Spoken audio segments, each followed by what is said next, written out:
Chapter 9.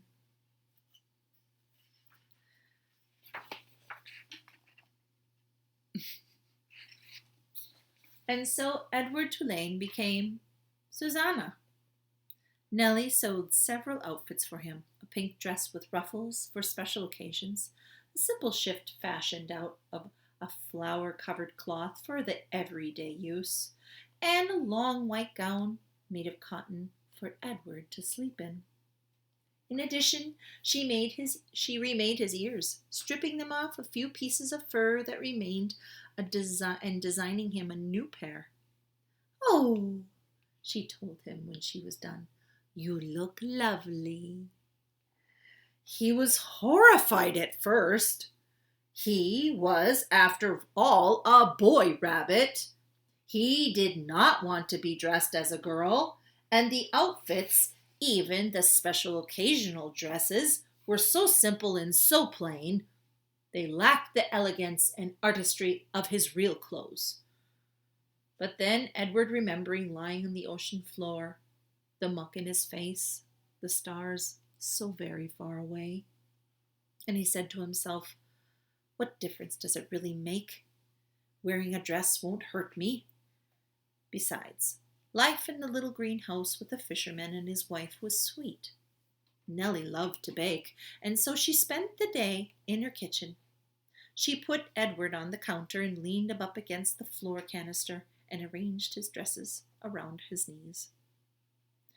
She bent his ears so that he could hear well, and then she set to work kneading dough for the bread and rolling out the dough for cookies and pies.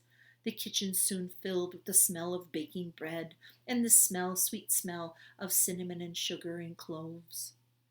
The windows steamed up, and while Nellie worked, she talked.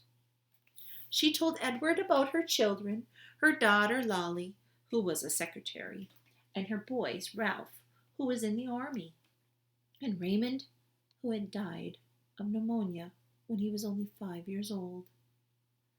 "He drowned inside himself," said Nellie. "It was horrible, a horrible thing, the worst thing to watch somebody you love die right in front of you and not be able to do nothing about it. I dream about it most nights." Nellie wiped her tears from the back of her hands. She smiled at Edward. "I suppose you think I'm daft, talking to a toy. But it seems to me that you are listening, Susanna." And Edward was surprised to discover that he was listening. Before, when Abilene talked to him, everything had seemed so boring and so pointless.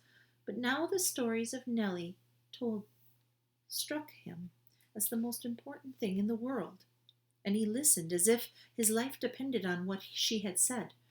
It made him wonder if some of the muck from the ocean floor had gotten inside his china head and damaged him somehow. In the evening, Lawrence came home from the sea, and there was dinner, and Edward sat at the table with the fisherman and his wife. He sat in an old wooden high chair, while at first he was mortified. A high chair, after all, was designed for babies, not for elegant rabbits. But he soon became used to it, and he liked being up high, looking out over the table instead of staring at the tablecloth as he had in the Tulane household. He liked feeling a part of things. Every night after dinner, Lawrence had said that he thought he would go out and get some fresh air, and maybe Susanna would like to come with him. He even placed Edward on his shoulders, and he had had the first night when he walked through the town, bringing him home to Nellie. When they went outside, and Lawrence lit his pipe, he held Edward there on his shoulder, and the night was clear. Lawrence had said the name of the constellations one at a time, pointing at them with the stem of his pipe. Edward loved looking up at the stars, and he loved the sound of the constellation names. They were as sweet in his ears.